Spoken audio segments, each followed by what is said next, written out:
নমস্কার, খবর শুনছেন বাংলা সংবাদ চ্যানেল থেকে। আজ 11 তারিখ রবিবার।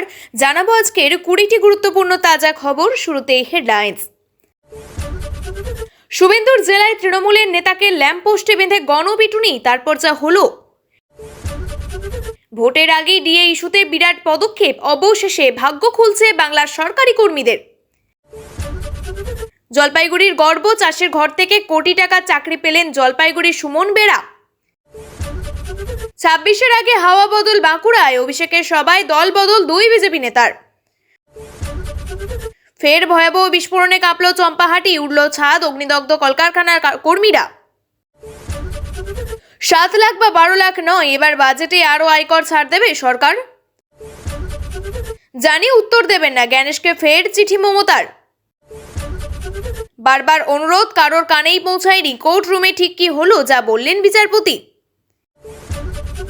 বাংলাদেশকে চোখে চোখ রাখতে হলদিয়ার নয়া রণসজ্জা, বড় পদক্ষেপ নৌবাহিনীর। অবৈধভাবে মাটি কেটে ইটভাটায় জমা, জেলা শাসকদের রিপোর্ট তলব, বিরক্ত হাইকোর্ট। মায়েদের আদালতে মোদিবাবু বন্দী, হুঙ্কার অভিষেকের, সুজাতার জয় নিয়ে বড় বার্তা। মোদির রাজ্যে অমিতাভকে হেনস্থা, ভিডিও ভাইরাল সমাজ মাধ্যমে। ইরানে ইন্টারনেট থেকে ল্যান্ডলাইন বন্ধ করে আন্দোলন থামেনি, ইঙ্গিত ফিরছেন ফালভি। অভিষেকের এক ফোনেই পদত্যাগ, কোচবিহারি কি বড় কোনো রদবদল? এত বড় ডাকাত দেখিনি, ডিজিপিকে নিয়ে ফাইল চুরি করতে গিয়েছেন, মমতাকে নজিরবিহীন আক্রমণ গিরিরাজের। ভেনু জট ছাড়াতে বোর্ডের সঙ্গে বৈঠকে জয়, বাংলাদেশের নকরা সামলানোই আসল চ্যালেঞ্জ। মালদহে পাপড় বিক্রেতাকে খুনে কিনাররা, গ্রেপ্তার কুখ্যাত মাদক কারবারি। বাংলায় কথা কেন, উত্তরপ্রদেশের সহকর্মীদের হাতে খুন মুম্বাইয়ের বাঙালি পরিযায়ী শ্রমিক। নির্বাচনের আগে ফের উত্তপ্ত বাংলাদেশ, জামাত বিএনপি সংঘর্ষে আহত 30। নওশাদের জন্য 10 মিনিট অপেক্ষা করেও মেলেনি দেখা, ধাক্কা খেয়ে খাপ্পা হুমায়ুন। আপনাদের কাছে একটু অনুরোধ রইল, আমরা প্রতিদিন চেষ্টা করি আপনাদের জন্য সঠিক, সংক্ষিপ্ত এবং নিরপেক্ষ খবর পৌঁছে দিতে। আমাদের এই ছোট্ট চেষ্টাকে যদি আপনার ভালো লাগে তাহলে দয়া করে একটা লাইক দিয়ে পাশে থাকার বার্তা দিন। আপনাদের একটা লাইকই আমাদের আগামী দিনের অনুপ্রেরণা। এতক্ষণ শুনছিলেন সংবাদ শিরোনাম, এবার জানাবো বিস্তারিত খবরগুলি। পঞ্চায়েত সমিতির বন এবং ভূমি কর্মাধ্যক্ষ তথা তৃণমূল নেতাকে ল্যাম্পপোস্টে বেঁধে মারধর করার অভিযোগ। শুক্রবার রাতে চাঞ্চল্যকর ঘটনাটি ঘটেছে পূর্ব মেদিনীপুরের ময়নায়। ওই তৃণমূল নেতার নাম সন্দীপন, তিনি পঞ্চায়েত সমিতির বন এবং ভূমি কর্মাধ্যক্ষ। ঘটনায় পুলিশের অভিযোগ দায়ের হয়েছে। সন্দীপনকে তমলুকের একটি বেসরকারি হাসপাতালে ভর্তি করা হয়েছে। অভিযোগ, তৃণমূলের নেতারা নিয়মিত তোলা আদায়ে ব্যস্ত। আতাউর নামে এক গরিব ব্যক্তিকে বাড়ি করে দেওয়ার নামে টাকা চাওয়া হয়েছিল। আতাউর সেই টাকা না দিয়ে একটি খাস জমিতে বাড়ি তুলতে শুরু করেন। সেটা জেনেই বাড়ি ভাঙতে যান বন এবং ভূমি কর্মাধ্যক্ষ সন্দীপন। সেই খবর ছড়িয়ে পড়তেই ক্ষুব্ধ হন স্থানীয় বাসিন্দারা। তারা সন্দীপনকে ল্যাম্পপোস্টে বেঁধে মারধর করেন। বিজেপির দাবি এটা তৃণমূলের গোষ্ঠীদ্বন্দ্বেরই ফল, যদিও স্থানীয় তৃণমূল নেতৃত্বের বক্তব্য সম্পূর্ণ আলাদা। তাদের দাবি, খেলা দেখে বাড়ি ফেরার সময় তারা দেখতে পান একটা মসজিদের সামনে কয়েকজন অসামাজিক ব্যক্তি জোর করে দখল করে রয়েছে। তাদের উচ্ছেদ করতে গেলে সন্দীপনের সঙ্গে তর্কাতর্কি হয়।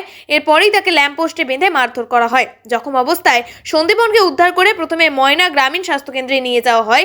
পরে অবস্থার অবনতি হওয়ায় তাকে তমলুকের একটি বেসরকারি নার্সিংহোমে ভর্তি করা হয়েছে। এই ঘটনায় ময়না থানায় 6 জনের নামে অভিযোগ দায়ের করা হয়েছে। পুলিশ এই ঘটনার তদন্ত শুরু করেছে।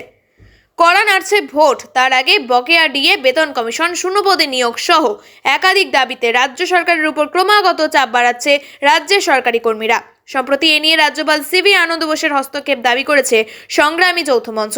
রাজ্যের প্রথম মহিলা মুখ্য সচিবকে অভিনন্দন জানিয়ে চিঠিতে বলা হয়েছে, 7ম বেতন commission, all India consumer price index অনুযায়ী মহার্ঘ ভাতা বা ডিএ নিয়মিতকরণ এবং অবিলম্বে শূন্যপদ গঠন ইত্যাদি বিষয়ে সরাসরি মুখ্য সচিবের সঙ্গে আলোচনা করতে চায় সংগ্রামী যৌথ মঞ্চ।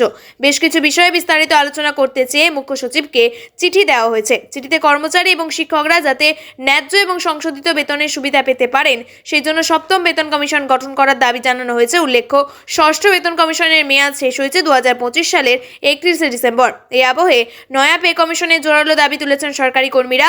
চিঠিতে বলা হয়েছে, সুপারিশের দ্বিতীয় অংশ অবিলম্বে বাস্তবায়ন করা, যা এখনও বিচারাধীন এবং এর ফলে কর্মীদের মনোবল ক্ষুণ্ণ হচ্ছে। সকল যোগ্য চুক্তিভিত্তিক কর্মচারীদের নিয়মিতকরণ করার দাবি তোলা হয়েছে।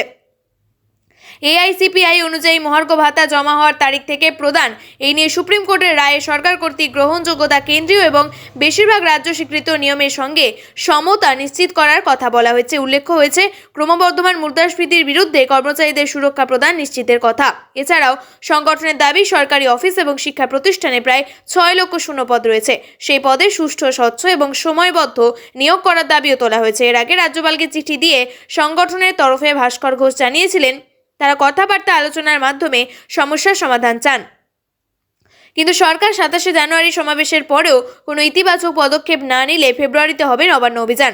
তারপরেও দাবি না মানা হলে রাজ্য জুড়ে সমস্ত সরকারি ক্ষেত্রে লাগাতার ধর্মঘটের হুঁশিয়ারি দিয়েছেন তিনি। এই গল্প যেন এক স্বপ্নের মতো। মাত্র 21 বছর বয়সে কোটি টাকার চাকরি পেল জলপাইগুড়ি সরকারি ইঞ্জিনিয়ারিং কলেজের ছাত্র সুমন বেরা। এই খবর জানাজানি হতেই খুশির আমেজে পরিবারের এলাকায়। জানা যায় জলপাইগুড়ি সরকারি ইঞ্জিনিয়ারিং কলেজের ইনফরমেশন টেকনোলজি বিভাগের ফাইনাল ইয়ারের ছাত্র সুমন বেরা এবার তিনি সাফল্যের নজির করলেন। আন্তর্জাতিক প্রযুক্তি সংস্থা লিঙ্কডইন থেকে তার কাছে মোটা মাইনের চাকরির অফার লেটার। এতেই খুশির হাওয়া ছড়িয়েছে কলেজ পড়ুয়া এবং শিক্ষক মহলে। সবকিছু ঠিকঠাক থাকলে চলতি বছরের জুলাই মাসের শেষে বেঙ্গালুরু ওই সংস্থায় সফটওয়্যার ইঞ্জিনিয়ার হিসেবে যোগদান করবেন সুমন। চাষির ছেলের স্বপ্ন পূরণ। জলপাইগুড়ি সরকারি কলেজ থেকে কোটির প্যাকেজ। পশ্চিম মেদিনীপুরের খড়গপুরের 2 নম্বর ব্লকের প্রত্যন্ত গ্রামের বাসিন্দা সুমন কলেজের আইটি বিভাগে 4th বর্ষের এক বার্ষিক ছাত্র বার্ষিক 1 কোটি টাকা বেতনে আমেরিকার এখানে চাকরির সুযোগ পেয়েছেন। এছাড়াও শুক্রবার জলপাইগুড়ি ইঞ্জিনিয়ারিং কলেজের কর্তৃপক্ষ সুমনকে অভিনন্দন এবং শুভেচ্ছাও জানিয়েছেন। ছোটবেলা থেকে দারিদ্রতা ছিল নিত্যদিনের সঙ্গী, তবে এই দারিদ্রতা কখনোই তার মেধাকে হার মানাতে পারেনি। দারিদ্রতাকে তাচ্ছিল্য করে কোটি টাকার চাকরি পেল বছর 21-এ সুমন বেরা।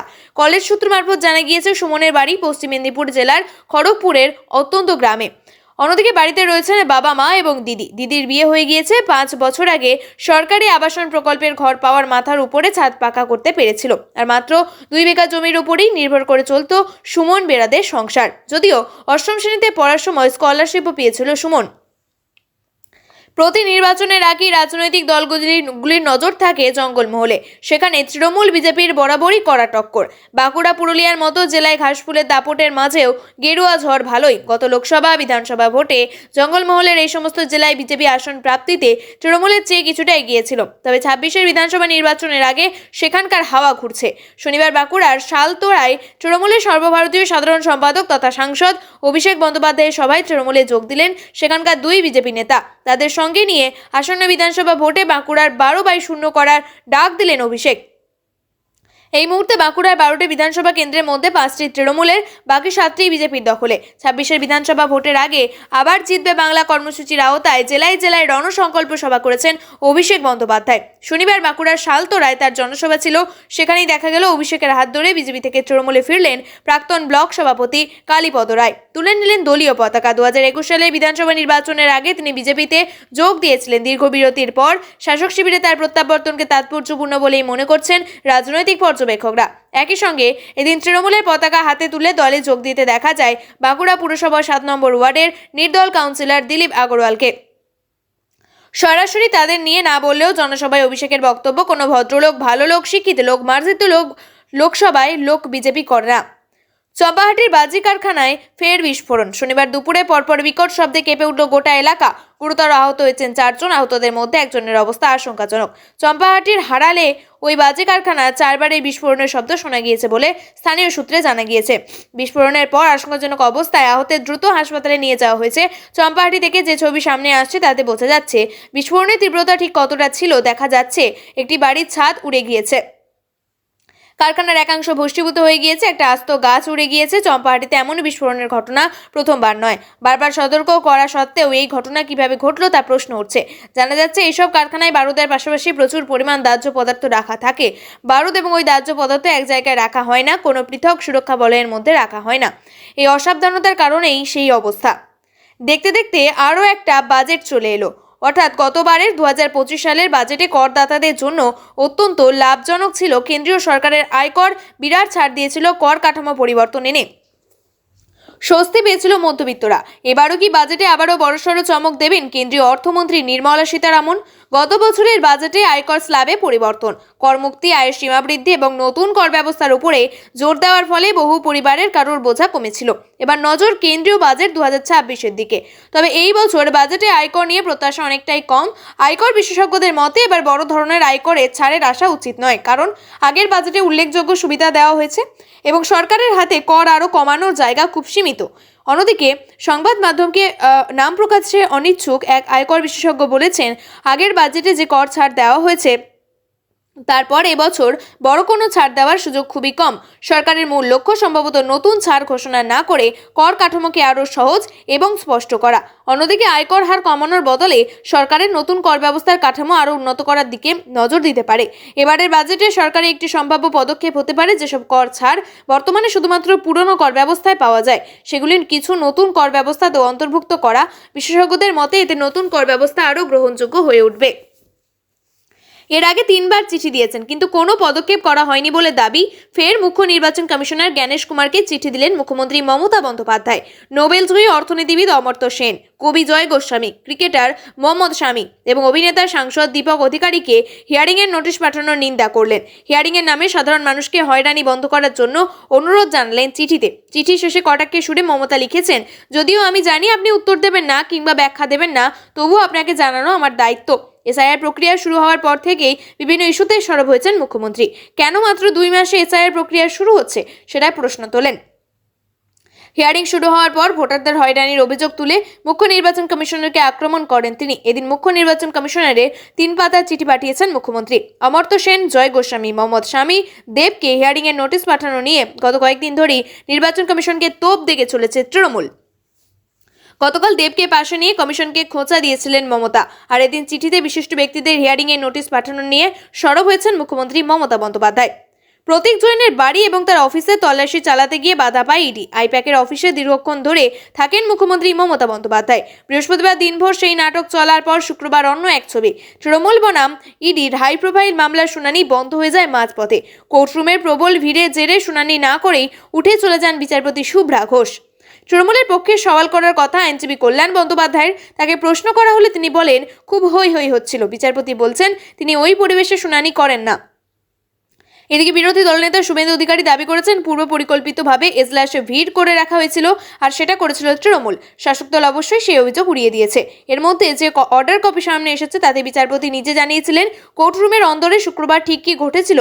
বিচারপতি শুভ্রা ঘোষ জানিয়েছেন আদালতের পরিবেশের শুনানির উপযোগী ছিল না। বিচারপতির বক্তব্য, এজলাসে আইনজীবী থেকে শুরু করে উপস্থিত অন্যান্যরা গোলযোগ তৈরি করেছিলেন। বারবার অনুরোধ করা হয় আদালতের মর্যাদা এবং শিষ্টাচার রক্ষা করার দায়িত্বের জন্য, কিন্তু সেই অনুরোধ কারোর কানে পৌঁছায়নি। তাই বাধ্য হয়ে আদালতে মুলতবি করা হলো।